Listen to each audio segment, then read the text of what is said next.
Many farmers are fencing watercourses in GLAS, and a few important points. On any place on these farms, there are no drinking points are allowed. All watercourses must be fenced and according to the GLAS map. The reason we're fencing watercourses is obviously to protect the water from nutrients getting into it.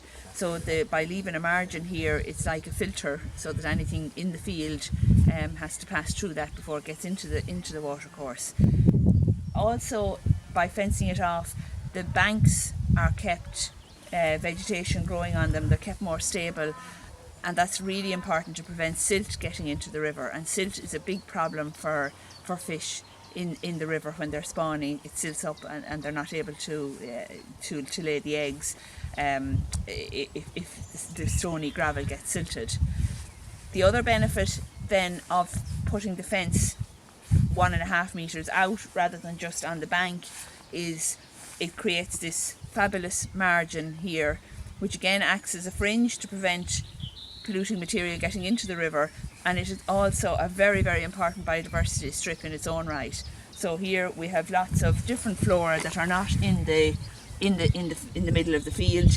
You have flowering plants which are vital for the bees. You'll have seeds, you'll have lots of invertebrates, you'll have ground nesting birds such as pheasant will nest in the field margins like this. So any farm with a watercourse, the most important environmental measure they can do is to fence off the watercourses, both for water quality and for biodiversity.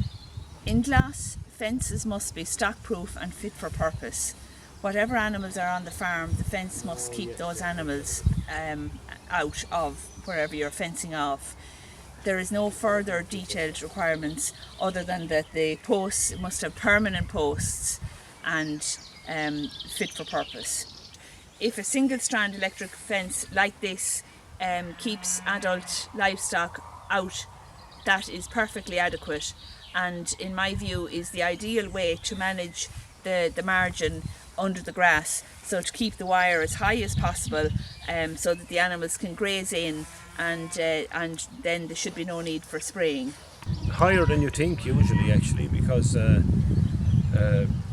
3 foot is probably a bit too high because of the ups and downs in fields. It may end up a bit high, but 30 inches, 28 to 30 inches is an ideal height for larger cattle. But the most important, I always come back to this, the most important thing with electric fence is the shock in it. You know, if no shock, no fence. Very little will stop cattle if the power is in it. And often it's an area that's neglected when fencing is done. The physical fencing is done around the place, but maybe the putting in of the electric fencer unit and the proper electric fencer unit is often neglected.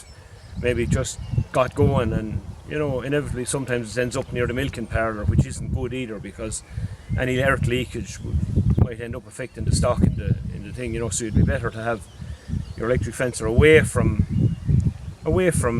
places where there's galvanised piping and water, because you'll get a better earth. When you come to a bend, sometimes it's an area that gets neglected, that it's worth your while to pick out a few heavier posts and use them on the bends to take the pressure, and maybe to put 1 or 2 more on the bend to soften it, rather than just depending on one where the wire won't lie, it won't have a nice line. The GLAS scheme is a valuable double dividend for farmers. Apart from the financial incentive it gives, I think it focuses farmers' minds on the environmental aspects of their farms, and particularly with regard to the chosen actions they've taken and the specifications that they must adhere to comply with the scheme. That there will be a significant environmental scheme under the new CAP reform, especially for Irish farmers.